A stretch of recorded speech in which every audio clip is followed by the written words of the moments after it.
Baik, Assalamualaikum warahmatullahi wabarakatuh. Saya Mdad Wisnu Rahmani dengan NIM 251160393 akan mempresentasikan hasil dari mempresentasikan slide presentasi hasil dari artikel yang saya buat. Baik, di sini artikel yang saya buat memiliki judul Analisis Perkembangan Jaringan Mobile dari 4G ke 5G dengan pembahasan teknologi, kapabilitas, dan tantangan. Oke, latar belakang dari artikel ini adalah perkembangan teknologi pada mobile network yang sangat pesat mulai dari 4G, 5G dan saat ini menuju ke era 5G. Lalu ada perkembangan arsitektur pada 4G. Di sini pendekatan dan pengembangan dilakukan bersifat terpusat melalui Evolve Packet Core. Kemudian dilakukan optimasi untuk mendukung layanan broadband berbasis AII IP. Lalu pada generasi selanjutnya yaitu 5G, arsitektur yang digunakan lebih bersifat modular dan fleksibel karena terdapat pemisahan fungsi, kemudian virtualisasi jaringan yang mampu mendukung bermacam-macam layanan seperti IMMB, MMTC, dan URLLC. Kemudian saat ini, mobile network mulai memasuki era menuju 6G. Pada generasi ini, konsep pengembangan mengalami perubahan arah di mana desain arsitektur eh, dibuat sangat cerdas dan terintegrasi dengan melakukan penggabungan antara kapabilitas komunikasi, komputasi, pemahaman, dan kecerdasan buatan yang menyeluruh. Oke, di sini kita masuk ke arsitektur 4G, yaitu yang pertama ada Evolve Packet Core.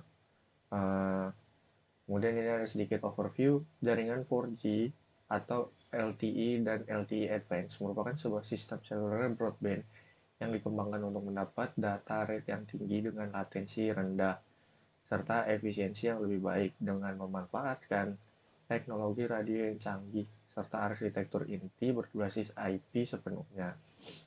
Pada generasi ini, kinerja ditopang oleh 4 teknologi utama, yaitu Evolve Packet Core atau EPC, kemudian akses radio OFDMA atau SCFDMA, kemudian menggunakan teknologi antena MIMO dan carrier aggregation.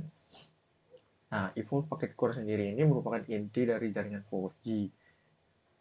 Teknologi ini memiliki peran menyatukan layanan suara, data, dan multimedia menjadi satu domain paket IP. Domain paket IP inilah yang menjadi pengganti dari arsitektur circuit switch yang terdapat pada generasi sebelumnya yaitu 5G. Jadi ini adalah gambaran dari uh, Evolve Packet Core. Di generasi sebelumnya terdapat circuit switch. Nah, dan pengiriman data dilakukan secara terpisah. Pada 4G LTE, pengiriman data dilakukan secara bersamaan dalam satu Evolve Packet Core. Selanjutnya adalah radio yang digunakan pada 4G, yaitu OFDMA dan SCFDMA. OFDMA memiliki peran untuk downlink, sedangkan SCFDMA memiliki peran untuk uplink. Tujuannya adalah untuk menangani multi-band fading serta menambah fleksibilitas alokasi spektrum. Kemudian selanjutnya ada MIMO, yaitu multiple input dan multiple output, yang memiliki peran sebagai peningkat kapasitas dan reliabilitas pada 4G dengan memanfaatkan antena sebagai pemancar dan penerima. Nah, pada jaringan 4G lanjutan, yaitu LTE Advanced dan LTE Advanced Pro, ada penambahan sistem carrier aggregation yang berpeluang menggabungkan beberapa komponen carrier ke dalam satu kanal untuk memberikan bandwidth dan throughput yang lebih efektif ke pengguna.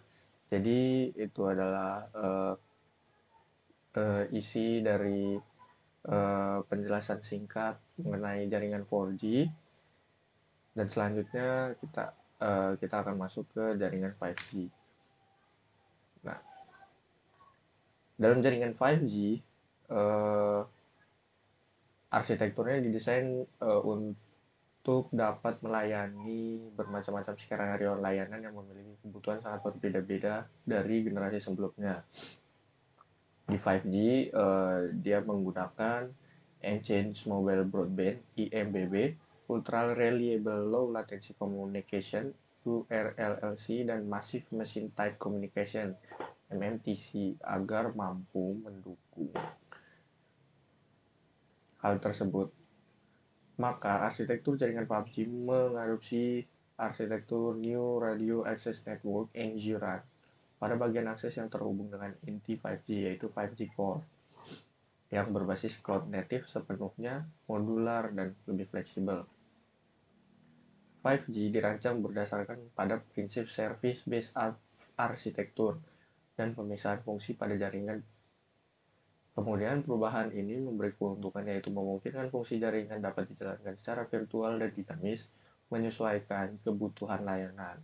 Perkembangan ini memberi peningkatan signifikan pada sektor throughput data untuk aplikasi dengan kecepatan tinggi serta penurunan pada latensi. Termasuk yang pertama, ini ada 5G Core dan Service-Based Architecture. 5G Core dan Service-Based Architecture ini memiliki peran pengganti EPC pada 4G, yang mana fungsi inti pada jaringan dipecah menjadi beberapa bagian. Yang pertama ada network function seperti Access and Mobility Management Function, kemudian Session Management Function, lalu ada User Plan Mode Function, lalu ada Policy Control Function, kemudian yang lalu Unified Data Management, dan yang terakhir Network/Selection Function. Nah, pendekatan SBA ini membuat 5G Core menjadi lebih cloud native dan microservice based, yang mana fungsi dapat dijalankan sebagai virtual network function dan cloud native function. Nah, 5G ini juga mendukung mode non-standalone dan standalone, yang mana pada non-standalone masih menggunakan teknologi EPC yang digunakan juga pada 4G sebelumnya, sedangkan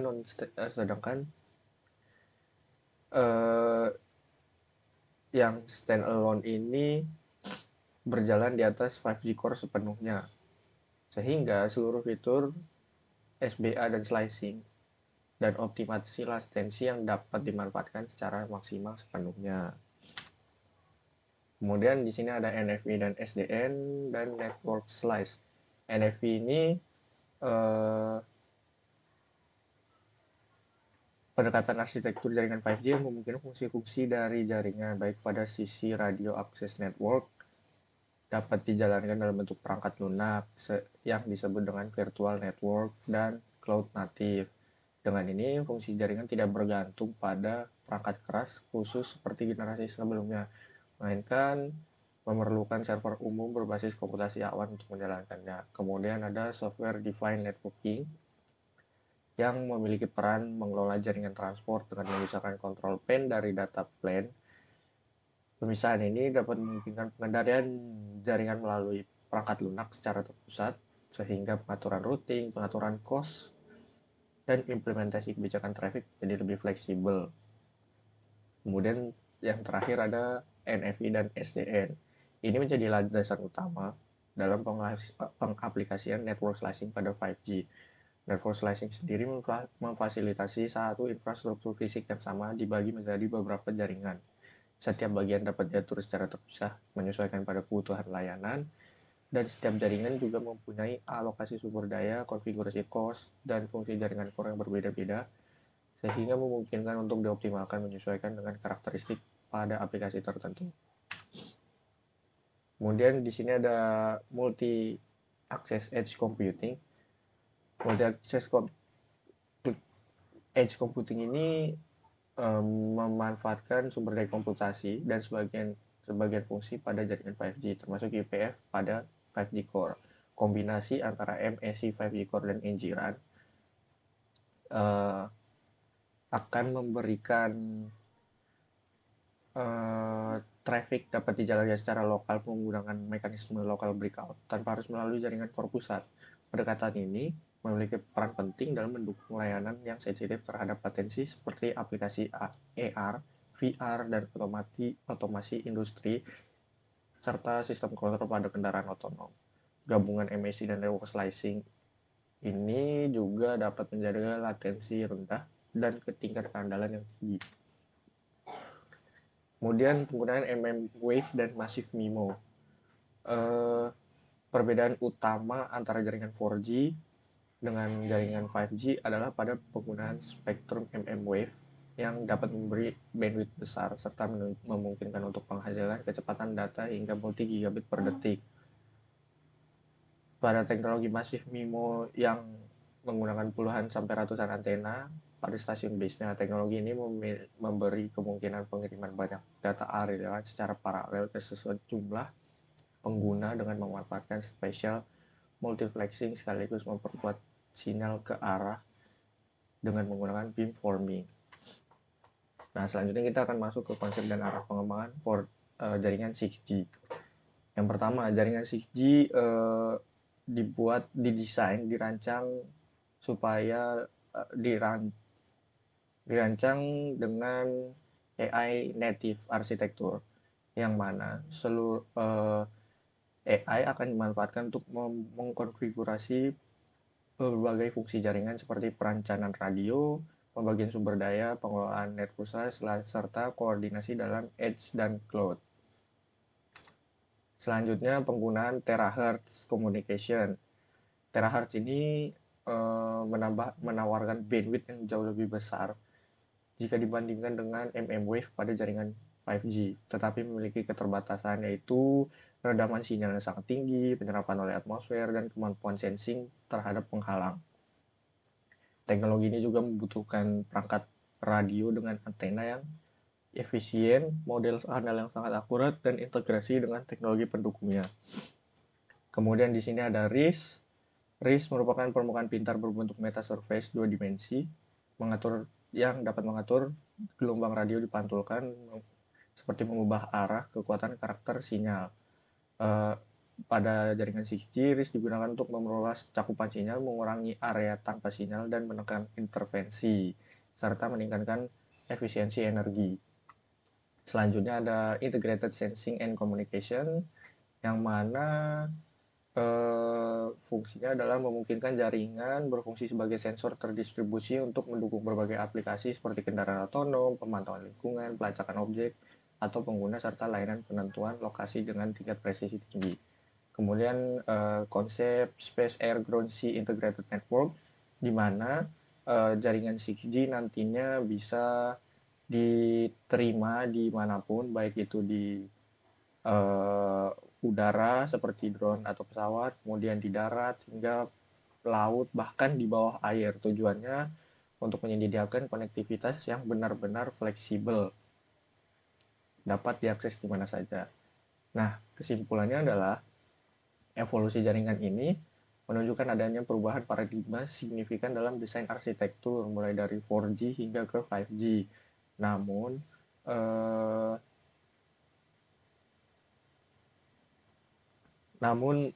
masih ada tantangan yang dihadapi seperti pengelolaan jaringan, efisiensi energi, serta keterbatasan integrasi kecerdasan. Sekian dari saya, terima kasih. Kurang lebihnya mohon maaf. Wassalamualaikum warahmatullahi wabarakatuh.